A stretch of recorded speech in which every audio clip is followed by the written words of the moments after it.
Welcome to New Letters on the Air. I'm Rebecca Presson. According to Newsweek magazine, our guest today is one of the best writers alive. Grace Paley writes only short stories, and she's published just 3 volumes of those. Paley's been quoted as saying that her political activism, she's involved in the peace and women's movements, has kept her from devoting the time necessary to write a novel. Although politics often find their way into a Paley short story, the author's characters have been described as ordinary people in unexceptional circumstances. Paley was born to Russian Jewish parents in New York in 1922, but she says she feels like she grew up in a small village. If I were to describe where I grew up, I would say that I grew up in a 1/2 block area of the Bronx, which was dense enough with kids so that you didn't have to go half a block away. In fact, you didn't even know them, and they didn't know you. But at your end of the block, there was also a grocery store and a pharmacy and whatever, you know. Mm-hmm. So whatever was necessary for everyday life, you know, you went shopping every day. And I guess that's what one of the reasons I feel that I grew up in a small place. But nobody went to Manhattan. You were taken there to Radio City Music Hall. I mean, that's you know, it was sort of like any village person would go to the big town, and yet our street was as dense as any city block could possibly be.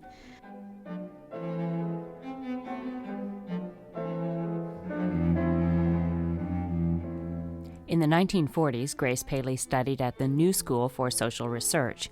In an interview with New Letters managing editor Robert Stewart, Paley says that W.H. Auden, who was then teaching at the New School, helped her find her voice as a writer. He had just come to this country. I was about 17, and I had been had trouble at school, so I'd been made to go to work if I wasn't going to go to school. And I loved poetry already, and I loved him, and I took this course, but so did 200 other people. Mm-hmm. And he not only spoke English, but he also lisped. I mean, English, and lisped very hard. So I can't say I understood anything much that he said, but I did. I wouldn't have missed a class for anything since he talked about literature. Mm.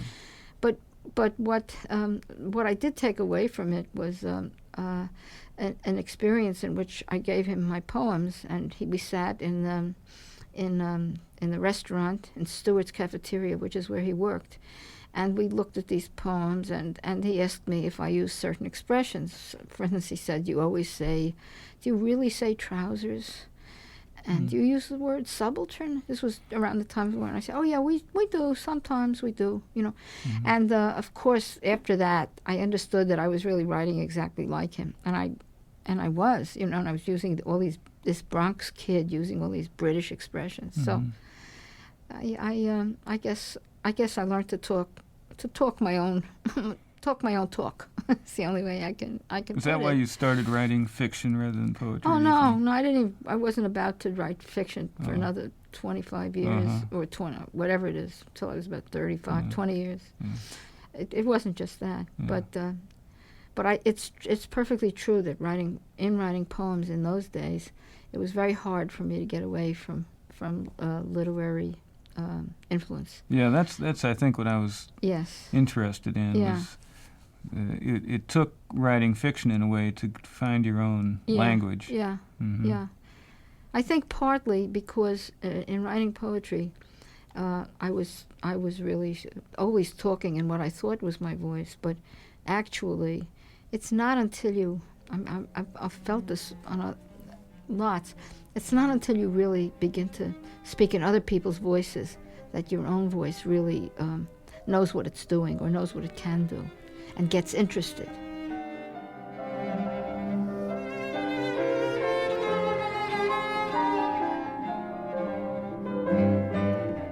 This is New Letters on the Air, and our guest is short story writer Grace Paley. This story, titled Living, is from Paley's second book, Enormous Changes at the Last Minute. 2 weeks before Christmas, Ellen called me and said, "Faith, I'm dying." That week I was dying too. After we talked, I felt worse. I left the kids alone and ran down to the corner for a quick sip among living creatures. But Julie's and all the other bars were full of men and women gulping a hot whiskey before hustling off to make love. People require strengthening before the acts of life.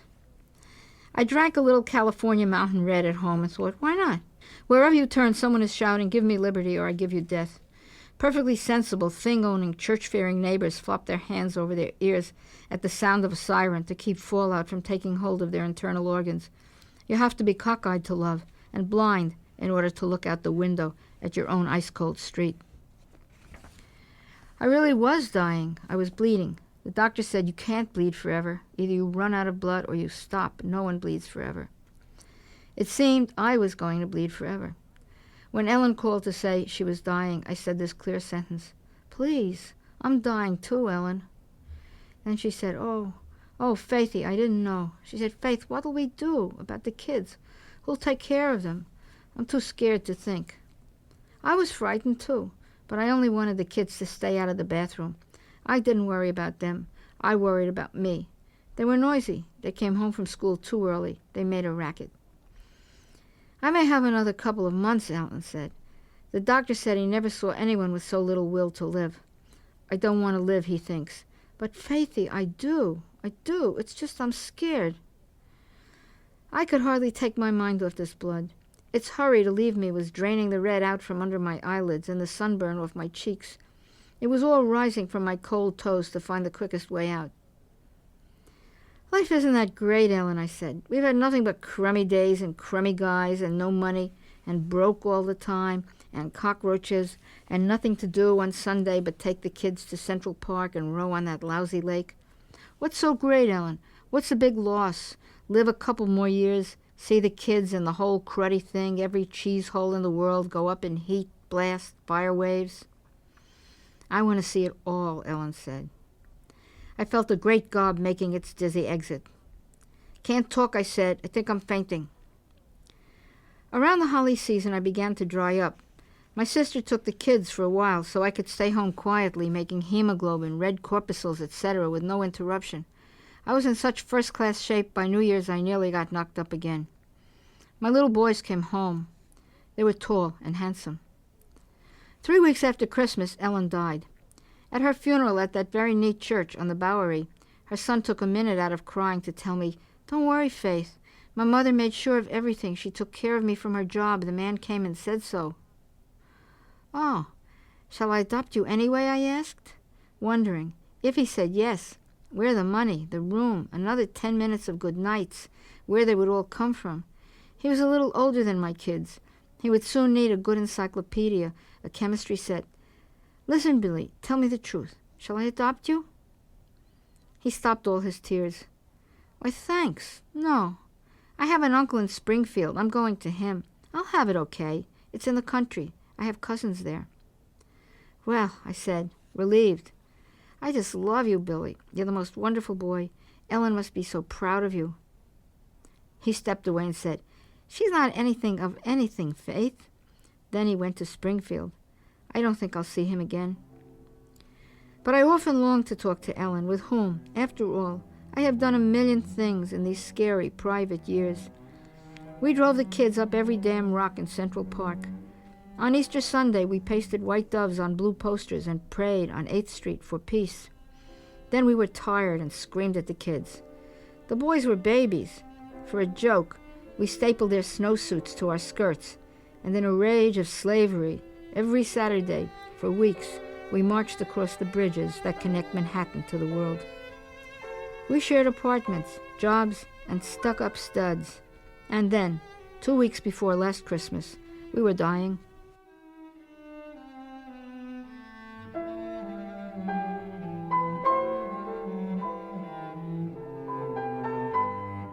That's a wonderful, intimate, almost a family story. Yep. A lot of your stories deal with women kind of out there on their own. The men in the stories oftentimes, or if they're present at all, they have a kind of peripheral role. One of the stories that one of your well-known stories, Faith in a Tree, I've been wanting to ask you about, because the little boy in there is Richard, I think his name is so angry, and I think there's a comment that he makes like, mostly nobody has fathers. I think the other kid says that. The other kid says that. But yeah. I was wondering, Is Richard's anger, does it come from that fact that of a kind of a loss of parenting? It seemed to be an overwhelming feeling that I had. Well, I don't know about that. I don't think psychologically. On the other hand, psychology might think me. So, so I don't really know. I don't think I meant it that way. I think I just watched all these kids and how different they are. Like the kid who says mostly kids around here don't have a father is not really an angry kid at all. Mm-hmm. And Richard is he is, that's true.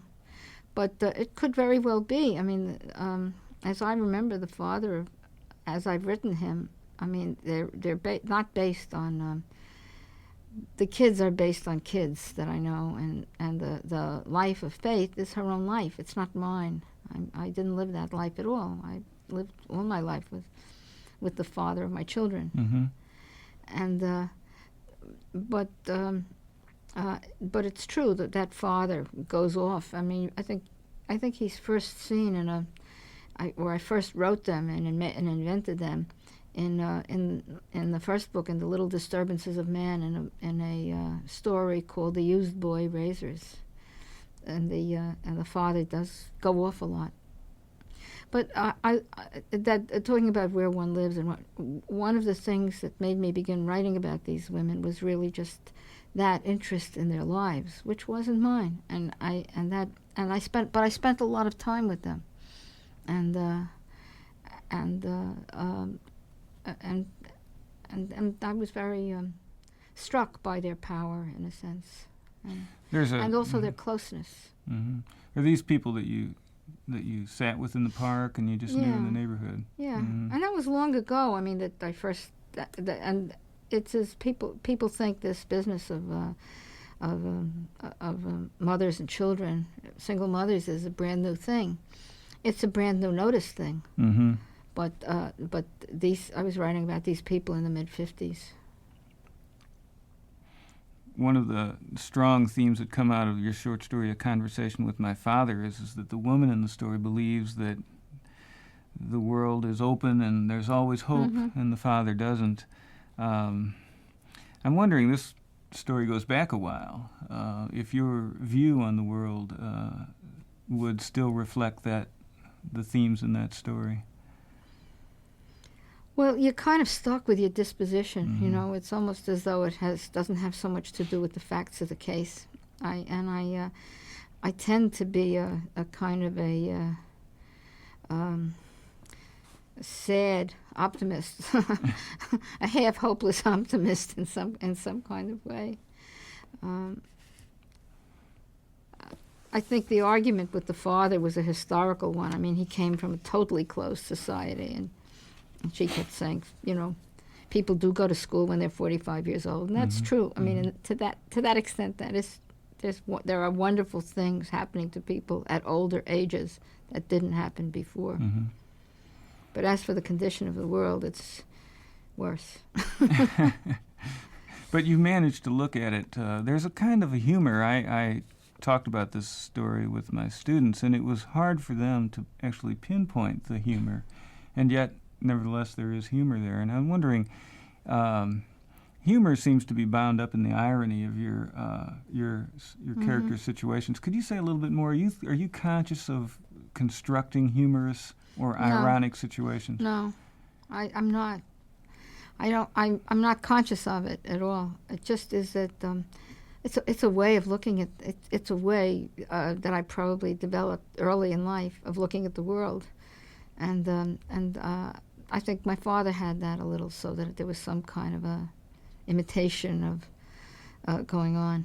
But there is a way that, for me, humor illuminates what's going on. I mean, some people think of it as just, as my father thought of it, even though he was a humorous man. But when I was, he would say, just as in that story, he would say, "Yeah, jokes, that's you," But there is a way, really, that humor broadens or illuminates, shines another kind of light on what's going on, by showing disparities. Because mm-hmm. humor is about disparities and contradictions. That's the funny thing about I use the word, that's the funny thing about that story, because what you relate in the story is not funny. No. And yet it's the disparity that seems to be humorous. Yeah. It's one of the masterful touches of the story, and the father keeps saying, jokes, jokes, more jokes, and people are looking at it and saying, where's the joke? Yeah. But it is funny.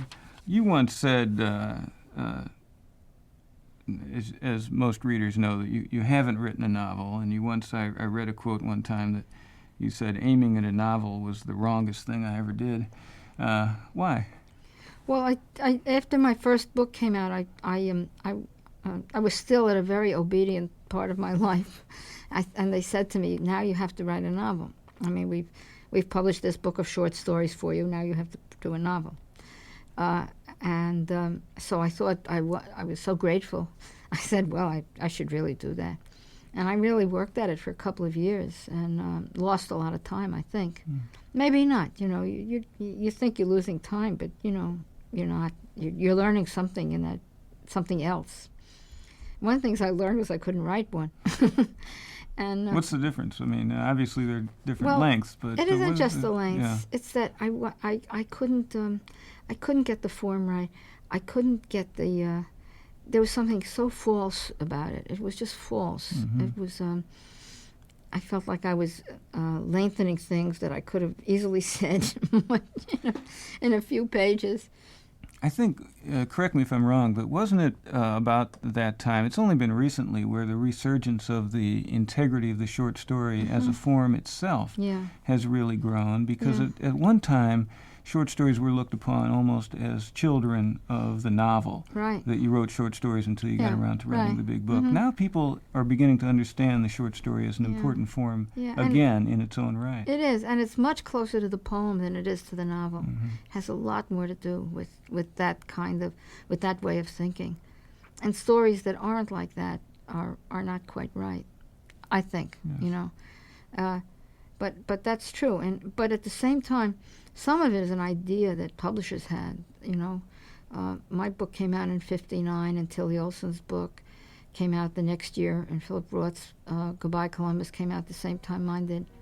So they did publish a few of these books, but they really didn't. They wanted us all to write novels immediately, and but people do read and listen to short stories. There is a large listening audience that says, "Oh, tell me a story."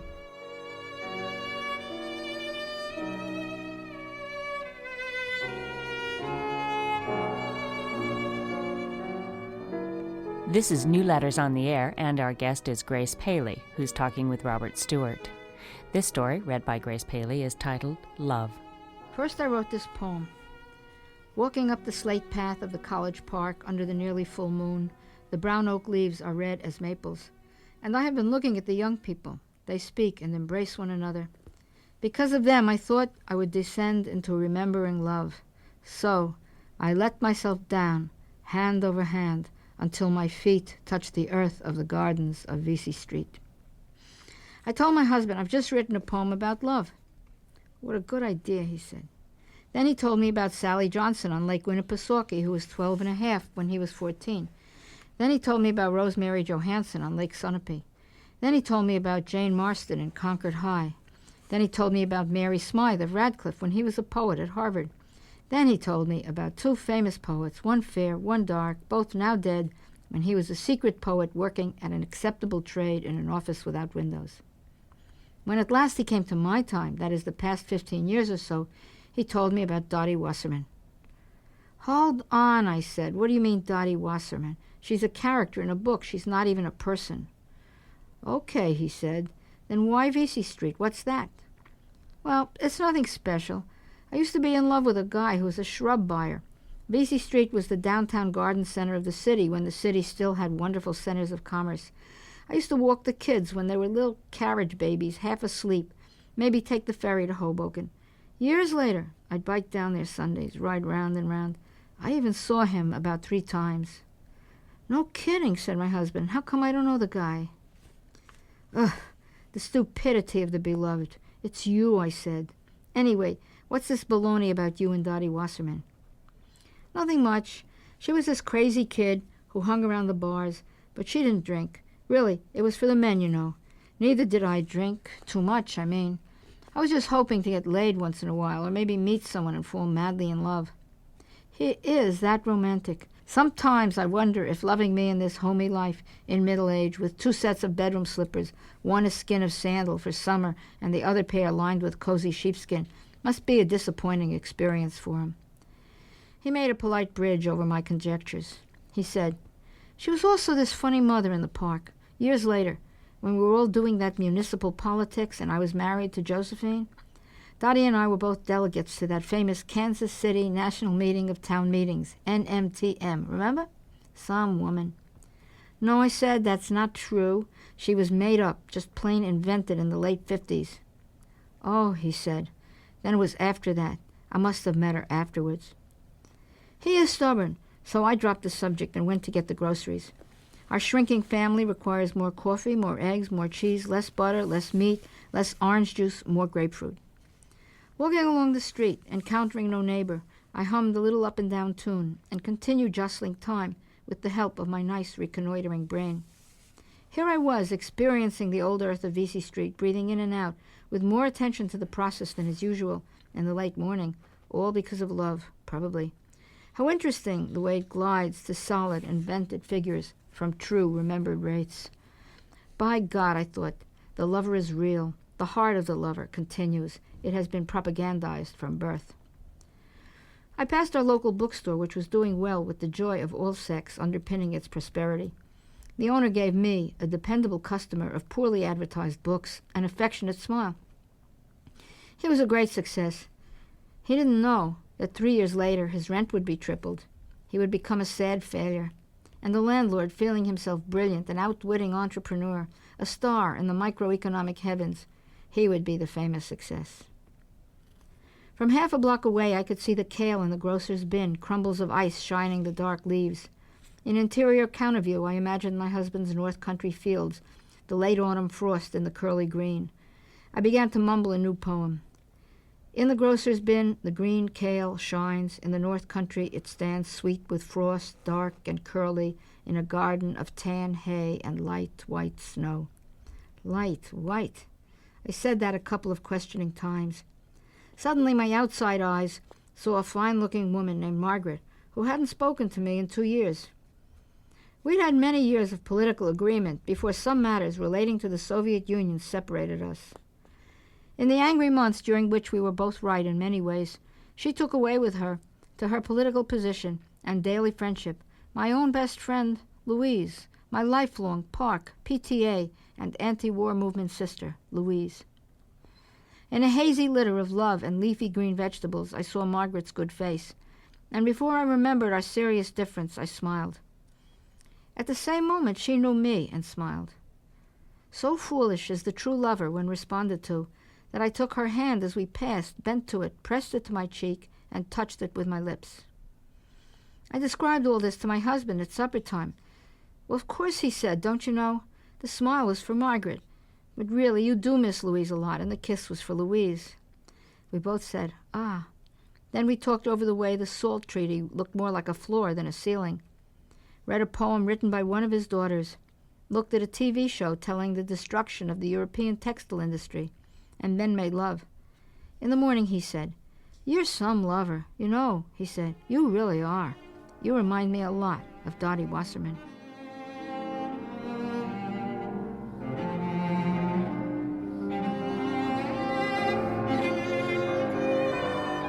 In the past few years, you've been living more and more frequently in Vermont versus New York. I'm wondering, has that changed have you seen any stylistic or thematic change in your writing since you've been living out in the country more and more?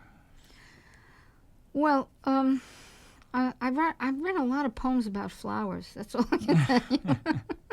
I don't think the style has changed, but I think I've touched on a little horticulture and gardening a little bit. You said earlier in the day that one of the only thing perhaps that you regret about your writing career is that you didn't write as much as you might have wanted to.